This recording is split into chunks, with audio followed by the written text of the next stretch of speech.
for the team you've named, look, it must be great to have to be able to name Owen Franks and Israel Dagg, two guys who've sort of had long-term injuries. So great to have them back in your side. It is great to have them back. Look, they worked really hard, and they're a positive influence on our team, and they're extremely experienced. And you know, the energy levels they brought into the group is like it's their first game. Are they both good to go? They're both. They're both started, both played a couple of cup games and performed and got through training weeks and the load, and both injuries have responded well. So this is the return to play timing, and they've met it, and they look strong and fit. Owen Franks, does he seem like he's been rebuilt and good to go? Yeah, look, obviously his stature and his strength and you know, his mobility was his biggest thing that was holding him back, and all those have improved. So now he just needs game time and a couple of scrums, which he loves. Yeah. I guess Mike Delaney getting a start. He probably hasn't started a Super Rugby game for about 7 years. So it has been a while for the old dog. Look, he's trained really well.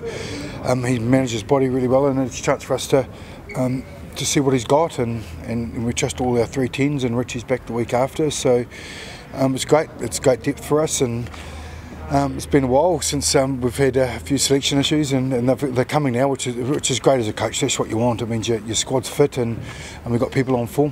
What do you like? How much of this team selection is about this week, and how much is it for the weeks ahead in terms of the Sunwolves and what they present compared to what some of the other franchises present?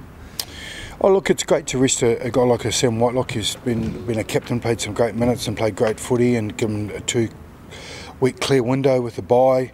He lost missed a game earlier in the year with his head knock, and so he can really freshen up. And obviously Cody Taylor as well, so he can get a 2-week block, and then give starts to other guys that really deserve them anyway. So the balance of the squad's strong at the moment, and as I said, with Richie coming back the week after, there's some good selection meetings coming up.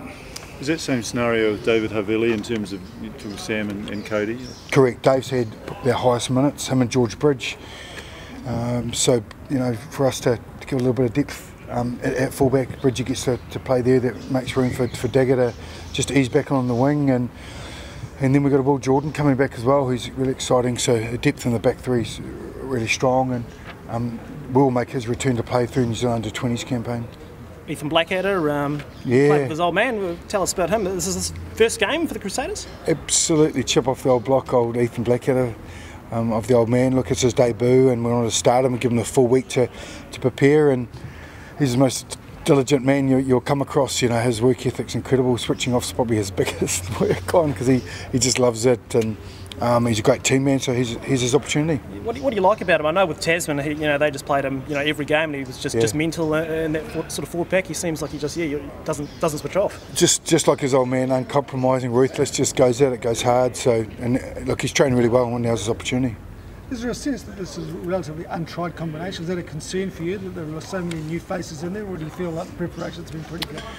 Oh, we had good preparation. We've got good balance. So, if you're going to make some changes, you've got to have experience around key areas. So obviously with Matt Todd being captain and played 100 games, and Ryan Crotty played 100 games, and you've got a Tim Bateman, they can balance out your squad around the leadership side of it, and then the guys that are replacing them outside of Ethan Blackadder are experienced. So you're always so mindful when you make changes in those combinations that if guys have played a lot of footy, and they all have.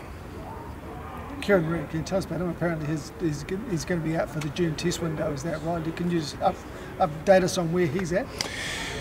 Yeah, look, currently he's probably not going to make that June window, and just to make it easier for him and really clear, there's no race for him to be there, so it's going to be post-June when he's ready.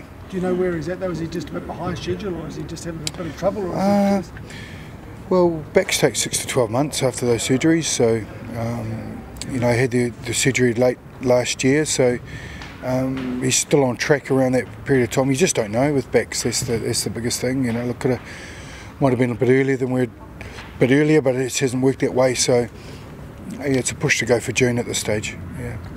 What's Rito's sort of mindset? Is he pretty?